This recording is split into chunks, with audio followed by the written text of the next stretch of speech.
So if you're watching this video, unfortunately you're going to have to take the shut-off coils apart. If a shut-off sleeve bursts and the vacuum comes on, it draws milk up this air line into the bottom of the manifold here, and it sticks the little operator inside in the coil. So we're just going to run through how to take this off the robot and clean it out. So the first thing you want to do is just kill the air above the cabinet in the... Just one sec. Yeah. You just slide up this valve.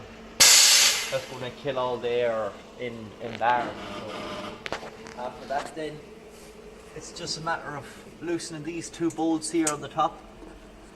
We just loosen them too.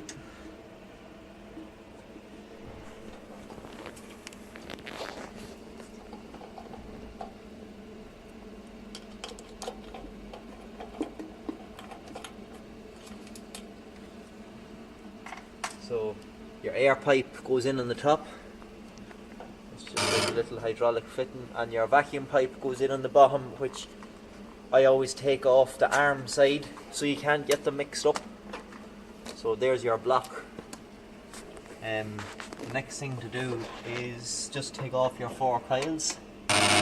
So if you just look, everything is in line. So if you look at your left rear, right front.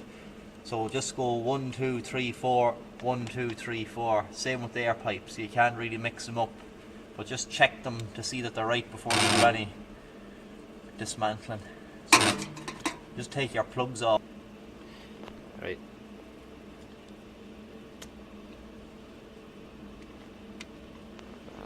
And then we just pull off the 4 air pipes as well. So 1, 2, 3 and 4. So we're just going to bring this over to the table now, and Yep. so here's your block. We advise always bringing it to a clean environment, so if you drop anything that you can see it fairly quick. There's a lot of little seals and bits and pieces inside the housing, so they're just 2 screws holding the 2 manifolds together, which in turn just keeps all the coils from moving. So we just split that block. Should just pull apart. So as you can see your O-rings and stuff there, so we just leave our 2 bolts to one side, and then we have to take off our coils. So there's a little O-ring here on top that we have to take off before the coils come off. So just a small screwdriver or a little pick. I just have a little pick here, so just get in around the back of the O-ring and just flick it off. So that's 1,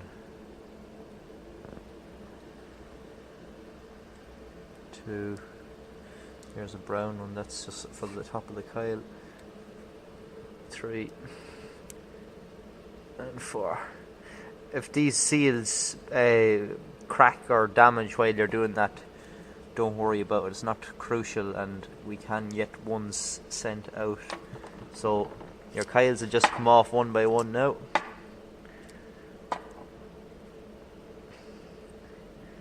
You can see the little brown O-rings, they just go on top of the coil, so we just sit them in there. Now just have a look at that now. So you see your Phillips screwdrivers now, so a small Phillips screwdriver, and just take out them 2 small little Phillips. Now we just take one of them apart. The whole lot of them are the same, but we just take one of them apart. So when you take out this, what you're going to be faced with is that little plunger is going to be stuck up, and it's going to be caked with all milk, and it's going to be all hard, and you're going to need to free it out. So the best thing I had to do is just soak it in hot water and a bit of suds. I just get something to be jammed up like that just to pull this out, leave it down to one side, and then get your screwdriver and a rag and just clean all inside this housing. Make sure it's spotless really before putting it back together, and then just put your operator back in and just screw it back on with your 2 little Phillips. We do always tell farmers to do this in an office or in a table somewhere, because if if you lose any of these little screws, it can be hard to get a replacement. So just screw this back together now. 1 and 2. Now, whenever you're ready. Right. So we just have that screwed back on now. So you have 4 O-rings down at the bottom of the coils as well. Just make sure they're there. You can see them there. And just stick our coils back on. So doesn't matter which coil goes where, as long as they're all working, it shouldn't matter. Just the main thing is to make sure all your O-rings are back in place. So we're ready for our top cover now. No, we have to put the O-rings on top of the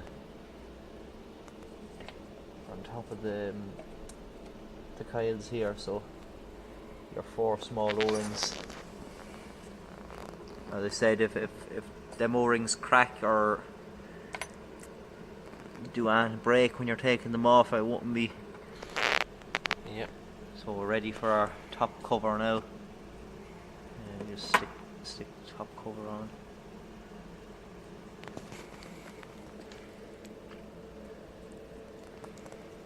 And we put in our 2 screws now, Kev.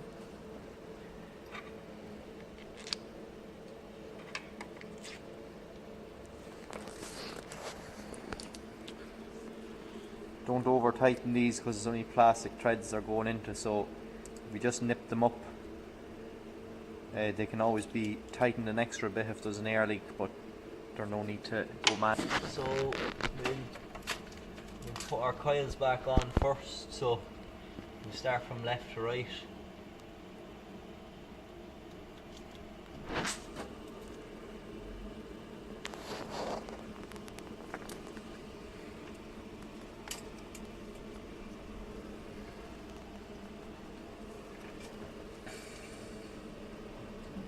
Just tighten up your screws.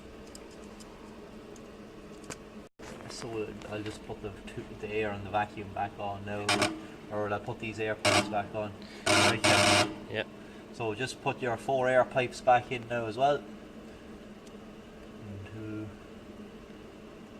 2, 3,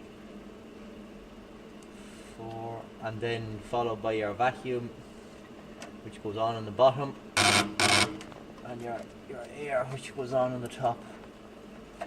We unscrew her into place first before we put the air. So we're just screwing our block back on top. So again, plastic threads, so don't over tighten or it will ring. Just get down here and nip them up.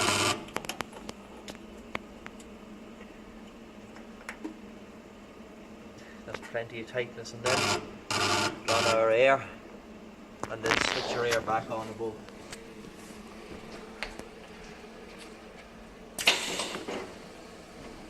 That's it.